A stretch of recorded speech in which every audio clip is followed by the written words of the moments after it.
Hi, and welcome to the Passionistas Project podcast. We're Amy and Nancy Harrington, and today we're talking to one of our personal heroes, Susan Feniger. Most likely you know Susan from her Food Network TV show, Too Hot Tamales, which she did with her partner, Mary Sue Milliken. You've also seen her on Tamales World Tour, Top Chef Masters, and as a judge on countless cooking shows. TV might have made her famous, but her cooking made her worthy of the fame. She is currently co-owner of Border Grill and Blue Window in LA and Vegas. But above all that, she is a strong, empowered woman who supports numerous causes near and dear to her heart, including the Los Angeles LGBT Center, whose upcoming Simply Divine event will take place at the Hollywood Forever Cemetery on March 24th. So please welcome to the show, Susan Feniger. So we always like to start by asking people, we're the pop culture passionistas because we're passionate about pop culture. But what are you most passionate about? One of the things that I've always been inspired by is the street culture, sort of the street pop culture. For example, street fashion, street music, street food. I think for me, what happens on the street is often where we eventually see becoming, the norm. So I like that. I like getting inspiration from the street for all sort of the arts, and that I think there's just amazing material that comes from the street. So maybe that. I mean, I'm certainly passionate about, giving back and philanthropy and teaching and obviously food and, I love to play tennis, and I was a total jock as a kid, although that stopped for about 30 years. But Was there a precise moment when you knew you wanted to be a chef? I worked in a restaurant in high school in Toledo, Ohio, called Smith's Cafeteria, and I made French dip sandwiches then. And I have to say, I loved that, moment in time. I loved working there. I was, I think, a junior in high school, and I really was drawn to the culture of a restaurant. And then all through college, I worked in restaurants, in the school cafeteria, in the dish room, and it was definitely something that clicked for me. And I was studying economics and business, and in my junior year, I convinced my econ professor to let me do my last year of college as an independent study at the CIA. And that, the guy that was the cook, his name is Perry. I don't remember his last name. I need to try to locate him. But he was an Army cook, and he really, at some point, I think probably in my sophomore year, sort of said to me, why aren't you becoming a chef? Why are you studying economics and business? And it definitely raised that question for me. And by the end of my junior year, I was into CIA and went. At the time, though, it feels like it was a really male-dominated industry. So when you were growing up and when you were starting to make that choice, was it something that a girl was doing? I'm probably the worst one to ask that. I didn't think about it. I really didn't think about it. It was, I had worked in kitchens, probably more, male-dominated, although the woman whose name was Maggie, who was the pot washer, was about this skinny and had tattoos all over and smoked a cigarette while she was doing these big, huge pots that were bigger than her. So, but I didn't really think about it. I was started at the CIA in Poughkeepsie, New York, and at that point, there were, I think, 2 women in my class of maybe 80, and there just weren't very many women in the industry. I was sort of a tomboy, so growing up, I was around boys and played, football and basketball and ice skate and hockey with the boys. So I was pretty comfortable working with boys, and still are, What was your path to becoming a chef? I was very driven. I was from the Midwest, a nice Jewish family. When I was in high school, I thought I was a libertarian, read all the Ayn Rand books. So I was a really hard worker, very driven. I was in school almost like the 6 hours in the morning, and then I drove an hour to Brewster, New York, and worked a full 8-hour shift then when I was working at this restaurant called Harold's. And then I did that for about a year while I was in school. And then the next year I worked at a fish market called Gadaletto's Fish Market and did the same thing. school in the morning, worked at the fish market for like 6 hours filleting fish, came home full of fish scales, stripped my clothes off on the porch and went in. So that sort of got me in that mode of work, of what restaurant business is long days, long hours, and I loved it. And I think even when I was in college, was looking for that. I was looking for that thing that I wouldn't be like sort of looking at my clock, my watch to see what time is it almost done. And I really found that, and still find it with the kitchen. I still can put in a 14-hour, 15-hour day and just doesn't affect me. Doesn't really bother. It's one of the problems for me is that it's very easy for me to get consumed in it. Doesn't feel like work. No, and then it really doesn't. And then, I mean, unless I'm in meetings all day, and then I really need a cocktail when I get home. My least favorite part of the job, but that and reviews. So I worked in restaurants the whole time while I was going to school, and I even had made a decision that I was going to try to see. I made this commitment. I always make these stupid commitments. Like when I was in college, I did for about 3 months, I wanted to see if I could survive on 3 hours of sleep at night. I like to go. So I like to get up early in the morning and I like to go to bed late at night. So how many hours do you get now? I get probably a good 5 or 6, But I can get 4 and wake up and I'm like awake. I mean, it can catch up to me, but I'm old now. So after that, then I just was on a path. I had sort of decided I wasn't going to read any more fiction or nonfiction. I was going to read cookbooks. I was going to be very focused. And, so I went from upstate New York, got a job in a great restaurant in Kansas City, working for an amazing Swiss man. And from Kansas City, then I went and got a job at a great restaurant in Chicago called Le Perroquet, which is where I met Mary Sue. We were the only 2 women working in that kitchen.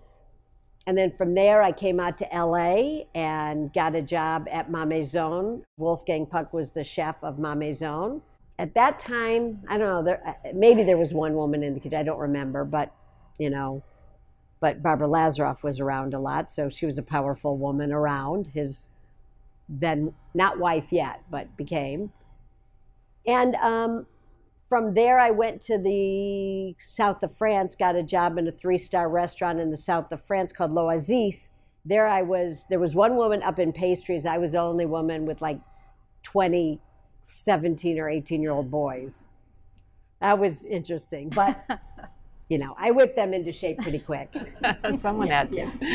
And then after that, came back and came back on a Friday, back to work at Ma Maison on a Monday, after over a year being gone, and then started working Ma Maison in the day, and then some people that I had met before who owned LAI Works were opening up a little cafe, and I was helping them at night do that, and eventually I left Ma Maison and became a partner at City Cafe, and that was 1981. So you had met Mary Sue. You guys started working together in your own place. And at what point did that become an opportunity to become a television personality? I met Mary Sue at Le Perroquet. Then I moved out to LA. We ended up in France at almost the exact same. I was in the South. She was in Paris at almost the exact same time. We decided one night over a couple bottles of wine. After I had finished working in the South, the season was over. I went to Paris. We decided over a couple of bottles of wine to open up a business together. We had no money, but we did. So then I came back to LA. She went back to Chicago. And then she came out after I became when a partner at City Cafe. She came out. So in 1982, she probably came out or so, I think. And then, I don't know. We opened a bigger restaurant, City, in 84. We turned the little City Cafe into Border Grill. And I can't remember when the TV show started, but we were doing some TV, like with Julia Child, doing KCET, some of that stuff. And then Food Network approached us to do a show. So we were already 10, 12 years running our own business. We had Little Border Grill, which City Cafe became Border Grill. We had City Restaurant, and we opened Border Grill in Santa Monica in 90. So it was after that we started Good Food, which was a radio show with KCRW. We pitched them on that. And then Food Network approached us and we started to do Two Hot Tamales. Was that something you were looking to do? Food Network had just sort of started.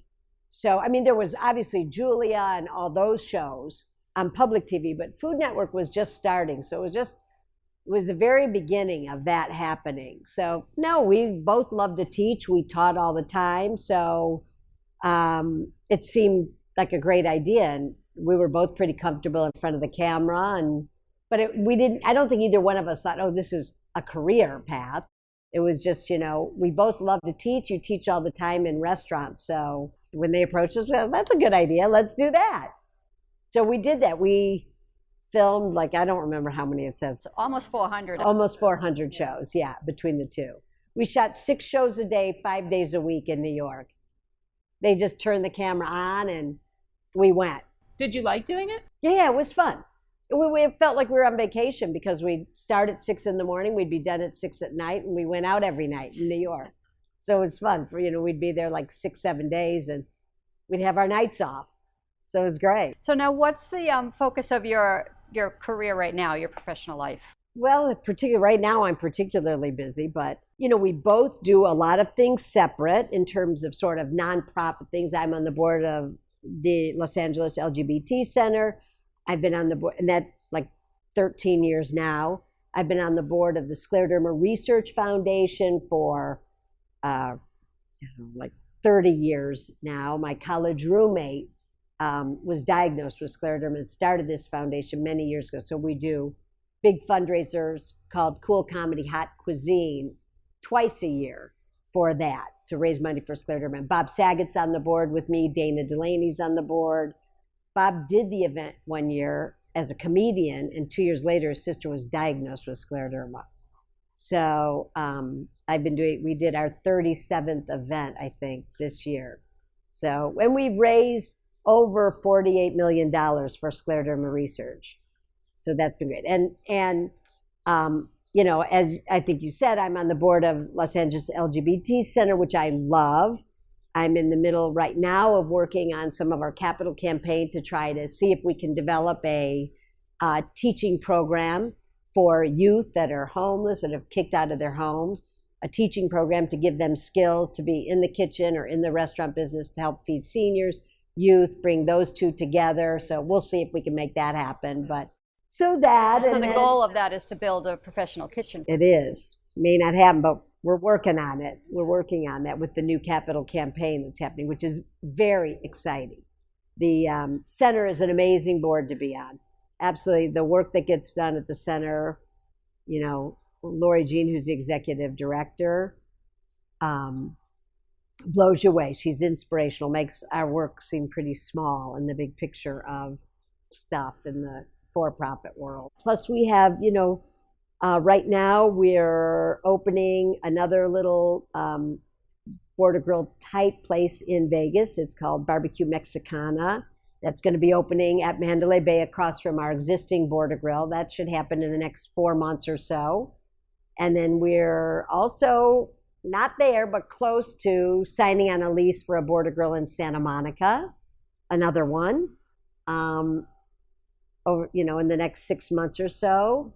So I feel like I have my hands full, for sure. A lot of spinning plates. Yeah, I'm on the board of the Los Angeles Convention and Tourism Board, which is exciting because you get to know what's going on in the city, and there's great stuff going on, and that's an interesting board, very different than the other boards I'm on. Do you have a typical day, or is every day just completely different for you? Yeah, every day is different. I'm on the dinner committee for One Drop in Las Vegas, which is the Cirque du Soleil foundation that raises money for trying to provide clean water to people all around the world. So one night a year, they close down all the Cirque shows and do one big event, one Cirque event, and then we do a big, party afterwards with food and entertainment. So for example, I was there Friday at our restaurant in Vegas, flew home Saturday morning, went to our Border Grill at LAX in the Bradley terminal,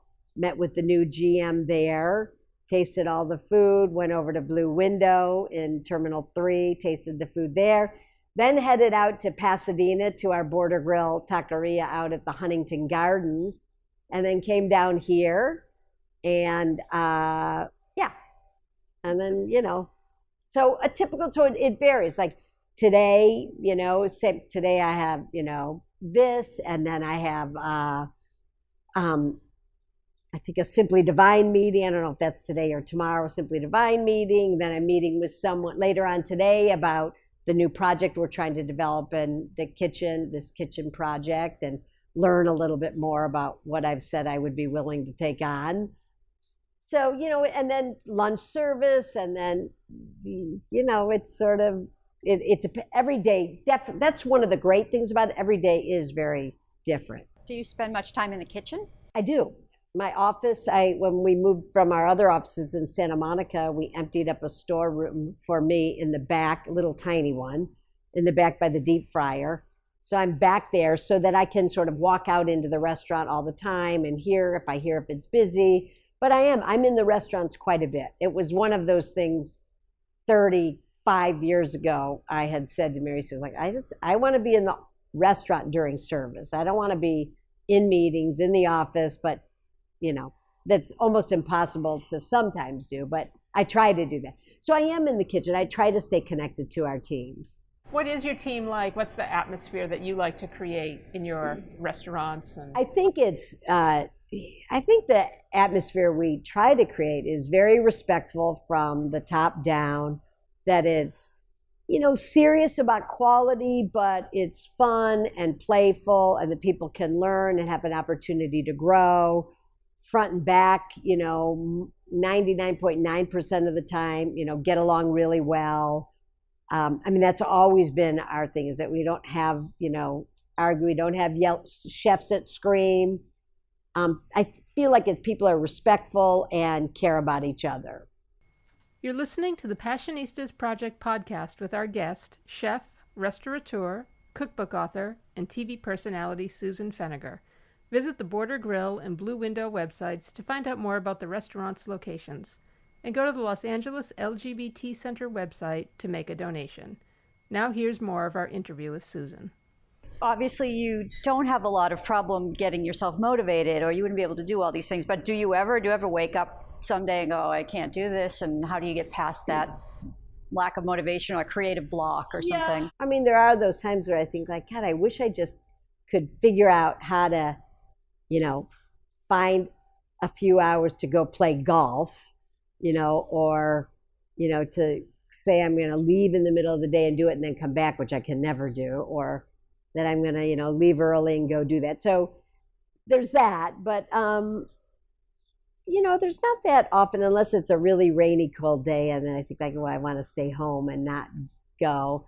And also my partner, actually my wife, although both of us have a hard time saying that, but 22 years, she's a writer, director, so she works from home. So sometimes it's tempting, although she doesn't like it when I'm home, because then it's like, I'm like walking in the kitchen, like, what are you doing now? Or what do even if I'm not feeling that up or good, I feel like once I sort of end up here or at one of the restaurants, I can sort of shift pretty quickly.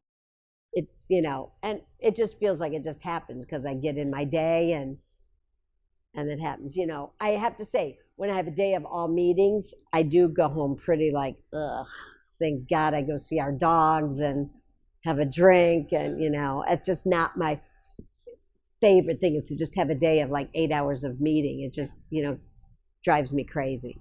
Is there something that you have to do every day, though, to kind of make yourself feel like, all right, that's the most important part of my daily routine? No, I'm not that organized.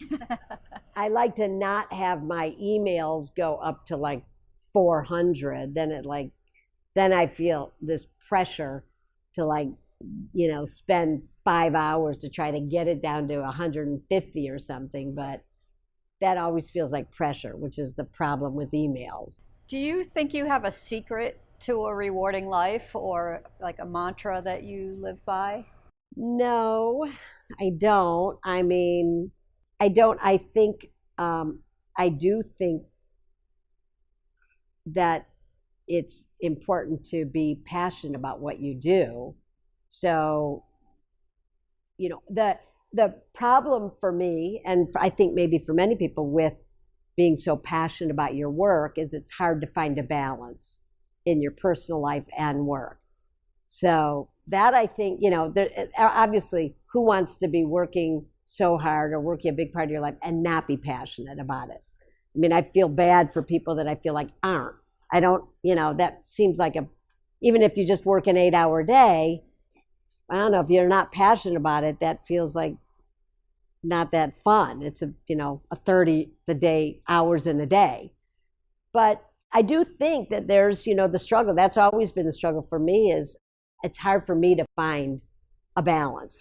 Hard for me to make time to see friends, or make time, or for Liz and I to have, a life other than, meet for dinner at 10 o'clock at night, or get up, we take the dogs to the park every single morning, for the last 3 years with the puppies. It's like, oh my God, aren't we like onto a new phase with them? But, I think that, if anything, is the negative. The negativity of passion is that, it's hard to find the balance. Besides finding the balance, is there like a moment in your career that's presented the biggest challenge for you? And how did you overcome that moment? Well, luckily, I have a horrible memory. So it's easy when we have a failure to just like think, okay, and move on. And, but we've closed restaurants and had failures for sure. But I don't find that those set me back in a big way. Emotionally, they don't. I mean, at the moment they do, but I feel like I'm able to sort of move past that and move on. I mean, I think I don't know who it was that said it, but Liz told me about that saying of where you fall fast forward. So, I mean, I feel like, I'm able to sort of move on and not have it scare me and not have it stop me from doing new stuff. But I don't know, part of it is having a supportive partner. If I had, if Liz was someone that was really on me about how much am I working and when am I going to be home, I think it would make it way more challenging. But she's very supportive, and I think she was a singer-songwriter for many years, so she has late hours also. So we're able to be very flexible in that. But I don't, I haven't had, maybe there was at one point in my career, this way like maybe 30 years ago, and I was with someone who was a little bit more that way. And I think it caused issues for me emotionally about work and dividing it, and was this the right career, for about a minute.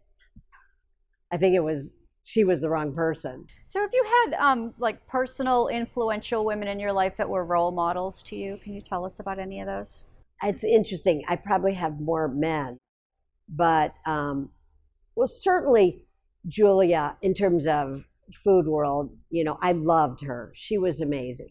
She was smart and generous and knowledgeable and humble and, funny. And that was one of the most fun times we ever had filming, is when we did a show with her where we filmed for like 2 days straight. And she was just crazy. And we would, film all day from like 5 in the morning until like 5 at night. And then we'd go change and I'll go out to dinner. And she was great. I loved her. So and I loved her shows, that they were, irreverent. They were, so I think she probably was someone, because she took food seriously, but she didn't take, and she took the things she was passionate about seriously, but she was also very playful and fun. So I think that, there's certainly people from the political world that I think obviously, like everybody, well, not everybody, but I think, Michelle Obama was pretty amazing. I think Hillary was pretty amazing. But, and Nelson Mandela has always been someone I've just like thought, oh my God, what an amazing person. Obama, when Clinton won, I was like, oh my God, Martin Luther King. There's people that I feel are, for me, inspirational. And what about your family growing up? Was food a big thing in your family when you were a kid, and do you think that influenced you? Yeah, my mom was a fantastic cook, really fabulous cook. My sister, though, was a terrible cook, but my mom was an amazing cook, really great. She could taste things, she seasoned well, she got it. She was really good. So, and she wasn't, she did a lot of parties, and she would always cook and put things in the freezer, and there always would be people that would, on a Sunday, that people would stop by, and then all of a sudden we'd have like 15 people around the house and hanging out, and she'd pull things out of the freezer. So she was really, she had great taste buds. And so I think, she inspired me a lot in terms of cooking. She was really good. And she would do events sometimes with us. My mom and my dad would meet us in Miami to do an event. And very soon my dad would be grilling and drinking, and my mom and I would be working our butts off. So she was good. So I think my grandmother was really good. My aunt, my grandmother and my aunt lived my Aunt Faye and my grandmother was Sylvia. They lived right next door to each other in apartments that were matching buildings. And I would go spend a Saturday night at my grandmother's, and then go over to my Aunt Faye's for chicken liver and eggs and onions in the morning. And then I'd come back, and my grandmother would be making, either crêpe or, potato pancakes or something. So they were both really good cooks too. I have this great little recipe box that's, one of those file card boxes that have some of my handwritten recipes from Culinary Institute, my mom's recipes that are in there, and my grandmother's handwritten recipes that are in there. So love that. It's we cool. have that too. Yeah. Yeah, it's very cool. We have a cookbook that our mom edited from our Catholic school growing up. That is all family it's other people's families too, but there are all these Harrington family recipes peppered throughout, and it's so cool to open that up once a year. We also have her copy of it that has her handwritten recipes for a few family recipes that have been handed down. It's really great. Yeah, that's fantastic. Do you have any advice for women who want to be professional chefs? I don't know that it's any different than for men, but I think, for anyone that's going into this career, I believe you have to be passionate about food. You have to be okay with long hours and hard work, getting burnt, getting cut, scars on your arms, working. It's very much a team thing. So you have to be, I was into sports and I was a cheerleader. You have to sort of have all those things about you, I think, to be to sort of immerse yourself in it. And I think it really has to be that you love what you're doing. It can't be that you think you're gonna go in and make a lot of money, or that you're gonna be famous on TV, but that you're willing, and you've got to be flexible. I think your personality has to be that you can make change and adjustments really quickly, because things happen all the time. All of a sudden someone doesn't show up for work, someone cuts themselves, the dishwasher doesn't show up, so you have to jump in and help do dishwashing. You need to stay an extra double shift. So I think you really have to have the passion, and I think if you don't, and for young women going into, the profession, I think it's just and young men, it's all about finding this work, the creative process being fun, the hard work being fun, the challenges of it.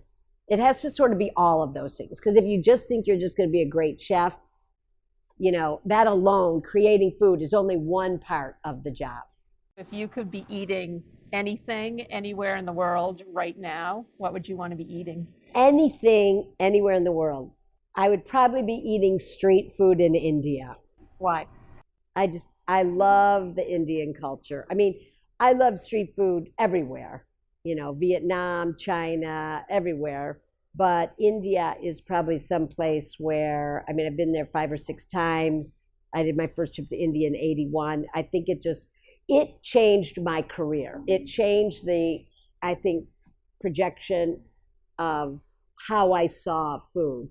It was, strong, because I'd been trained in just the French kitchen. So it was about being in India, I understood, the power of strong flavors and spices and chilies. And I saw the value of being able to do something simple with all these spices and ingredients and how it could shift that. So it really, I think, changed my understanding of food in a way that the French kitchen didn't. And it sort of shifted what I was drawn to. So the Mexican kitchen, street food. And I love the culture there, everything about the culture. I mean, I've been wearing Bengal-like things ever since then. If you could be one pop culture icon and walk in their shoes for one day, who would you pick and why? Yeah, well, I was going to say Nelson Mandela. Uh-huh. Yeah. Why? Because I think the fight for equality, the fight for freedom, and, getting rid of the prejudices out there in the world is something that I find really important. And I don't, for some reason, when I was younger, when he got out of prison, I just felt like that was just an amazing thing. And then to become president, it was like, how could that be? That must be such an unreal experience for him. And for us to see, and for young kids to see, you can fight for what's right and you can succeed. Well, and that's what we're hoping that young people take away from interviews like this, is to see someone like you who's just made such an amazing life for themselves because they followed their passions. So we cannot thank you enough for sitting down with us today and having this conversation. Absolutely. Wonderful. Thanks so much, you guys. Our pleasure. Thanks so much for listening to the Passionistas Project podcast and our interview with Susan Feniger from Border Grill and Blue Window.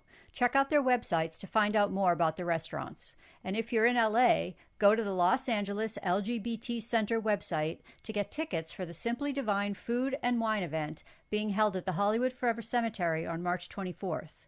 And don't forget to subscribe to the Passionistas Project podcast so you can catch all of our upcoming inspiring guests.